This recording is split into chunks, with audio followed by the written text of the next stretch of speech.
आम तौर पे ये पूछा जाता है कि हिंदुस्तान का सूफीवाद दूसरे देशों के सूफीवाद से किस तरह से अलग है। मैं हूँ गौस सिवानी। चंद मिनट इसी के बारे में मैं बताना चाहूँगा। देखिए, सूफीवाद एक है, सूफिज्म एक है, सबका पैगाम सभी सूफी सिलसिलों का पैगाम एक है और दुनिया के किसी भी खित्ते में ये सूफी सिलसिले पहुँचे एक ही पैगाम लेकर के गए कि ईश्वर एक है और सारे लोग उसी ईश्वर के पैदा किए हुए हैं, सब उसी के जनित हैं और सारे इंसान एक आदम की औलाद से हैं।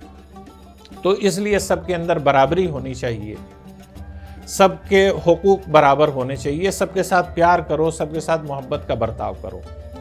तो दुनिया में जहाँ भी वो गए वो यही पैगाम लेकर के गए, इंसानियत का पैगाम, प्यार मोहब्बत का पैगाम, अखुवत का पैगाम, नफ़रत से दूर रहने का पैगाम और बुराइयों से दूर रहने का पैगाम, यही पैगाम लेकर के गए।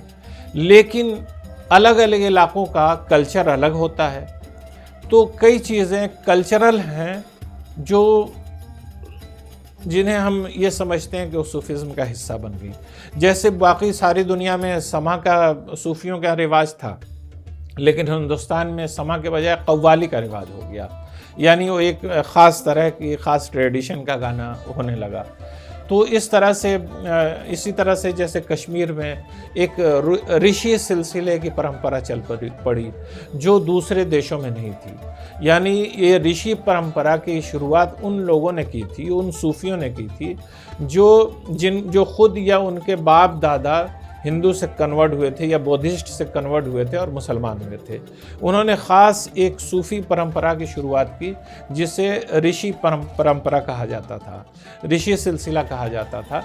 तो इस तरह से कुछ चीज़ें वो थीं जो कल्चरल थीं, लेकिन तो वो कल्चरल चीज़ें हो सकता अलग हो सकती हैं। जैसे मौलवी सिलसिला है जो जलालुद्दीन रूमी का सिलसिला है और रूम में इसके लोग रक़्स करते हैं, यानी गोल गोल ऐसे घूमते हैं, एक तरह से डांस करते हैं वो, और उसके पीछे उनका एक ख़ास मकसद भी होता है। तो वहाँ के कल्चर का हिस्सा बन गया, यह कव्वाली यहाँ के कल्चर का हिस्सा बन गई। तो ये कल्चरल कुछ चीज़ें हैं जो अलग हो सकती हैं हिंदुस्तान और दूसरे देशों में, लेकिन जो असल पैगाम है, प्यार का पैगाम, मोहब्बत का पैगाम, वो हर जगह एक है और जहाँ भी सूफ़ी गए वो वही पैगाम लेकर के गए।